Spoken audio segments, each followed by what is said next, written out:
Young people in Lebanon have had enough.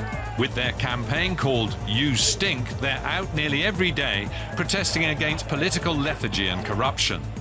A conflict surrounding a new garbage dump sparked the unrest. For weeks, uncollected rubbish piled up on the streets of the Lebanese capital, Beirut. University student Jinan Arafat is among those who are saying enough's enough. But can she and her fellow protesters really bring about meaningful reforms?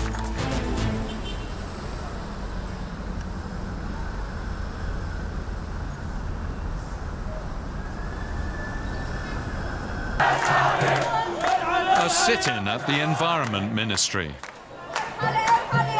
These protesters are chanting for the Lebanese Environment Minister to resign. They hold him responsible for the garbage debacle.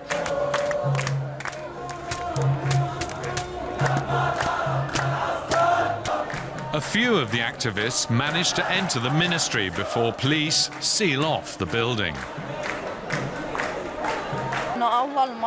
It's the first time young Lebanese are protesting without a political party or leader behind them. We come from all walks of life. Lebanon is strictly divided by religious faiths, but the protesters are mixed.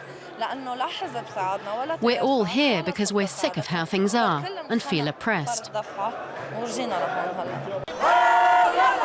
The Lebanese parliament has postponed new elections indefinitely and can't agree on a new president.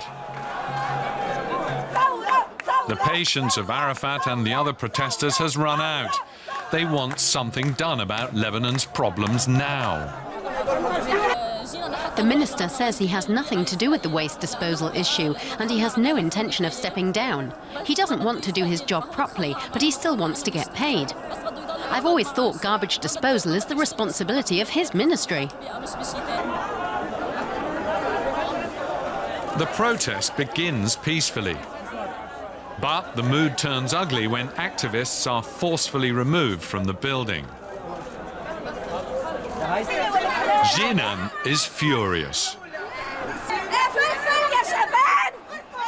Cowards!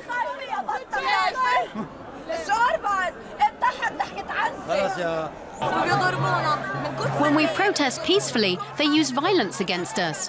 When we are aggressive, they use violence against us. Then apologize for it. I don't understand what they want. The people want the government to go.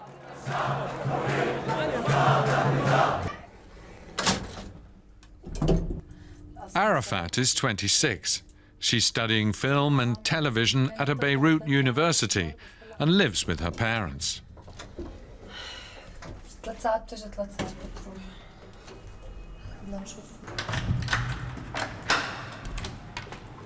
Hey, Fatuma. Hey. The power is out again. Like many Lebanese, the Arafats have a backup system which runs on a battery and a generator. But that's expensive.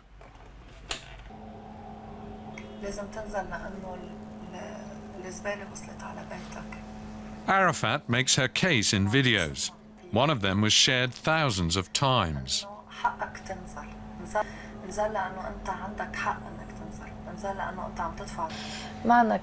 There is no electricity, no water, no decent health care. If you're deathly ill and don't have $100 in your pocket, they'll let you die in front of the hospital. And then there's the heat. We are all sweating and it stinks outside the front door. I'm sick of it. And that's why I make videos.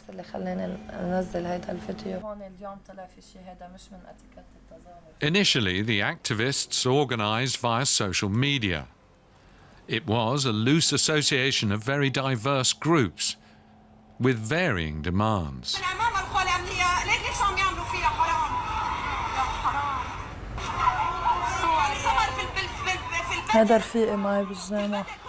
Arafat's father is supportive, but he also worries. It's good young people are so active, but I fear they'll be exploited. That's what I tell Jinan. But I hope that won't happen. It would be a shame if someone were to push the demonstrations in a different direction. You know where things begin, but not where they'll end. I always tell the young people to beware of being pushed off course.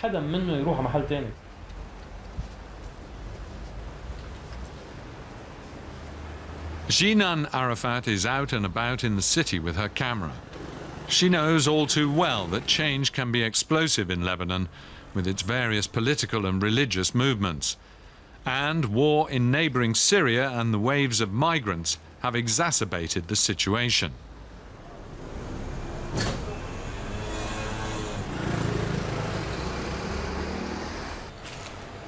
In her free time, Arafat documents the many faces of her home city. She says she has no intention of leaving Beirut.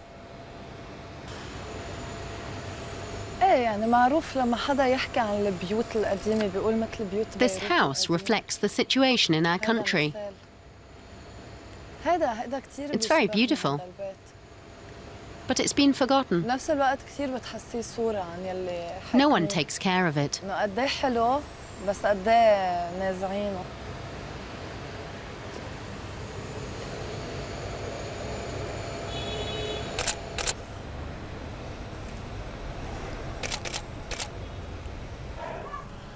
At least the garbage is being picked up again.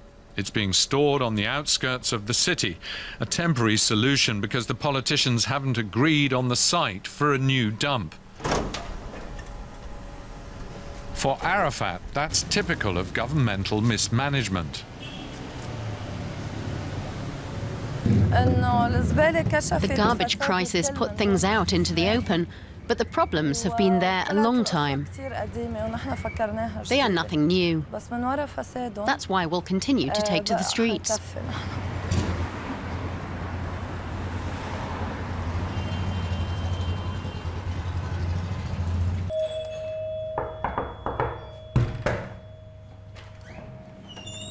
Hello. In the afternoon, Arafat meets up with friends to brainstorm about new slogans. But their discussion quickly moves beyond that. So what do the demonstrators want to achieve with their protests? We want electricity. ليك إذا بقى عدلك تعيد غانا بتحكيكم بالفرنسي كمان إن هي تعاني أكتر وحدة. We have so many problems here in Lebanon, and we must claim our rights. I personally would like to see new election laws, then deal with the problems with electricity, water and all that. That's my opinion, and I think we should continue protesting. First, we have to get the leaders to hear us out. If the people say they want a minister to resign, he should resign, so that everyone sees that they can achieve something.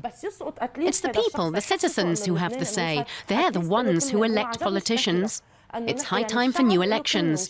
The government should call for a new vote instead of postponing the election for its own benefit.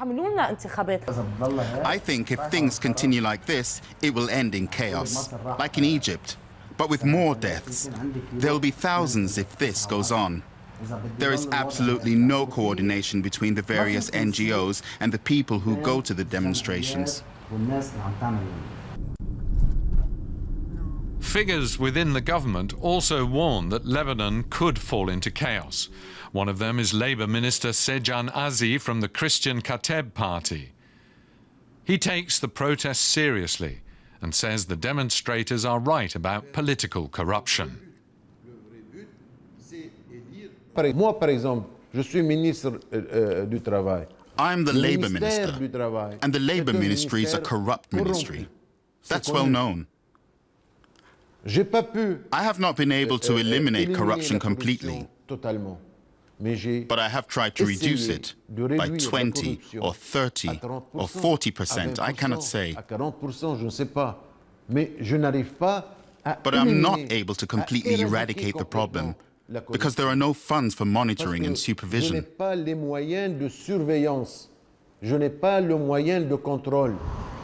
Arafat refuses to accept such arguments. She and other protesters are on their way to Beirut's government district. They're wearing masks because of a sandstorm.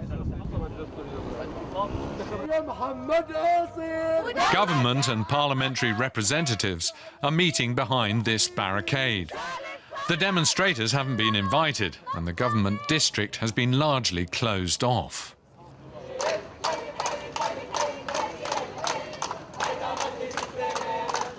I think they're only meeting to silence the demonstrators, because so far no decisions have been reached.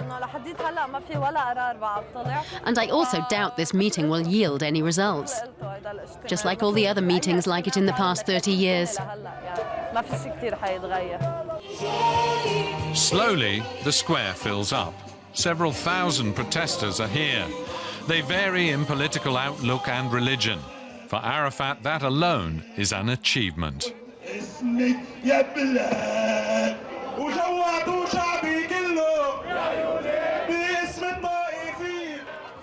Then, some good news. The government has agreed on a new approach for dealing with the garbage problem. All the other points on the agenda have been put off for another day. But Arafat is happy. I'm satisfied. The protest movement is growing. The Lebanese people realize they have the right to take to the streets. I pray our numbers will increase and that it will spell the end of the political leadership, since they haven't done a single thing.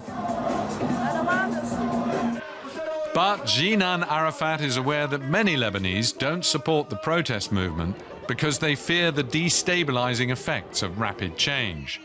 Nevertheless, she's going to continue demonstrating. Any sort of change, she says, is better than the political stagnation the country has endured for the past 30 years.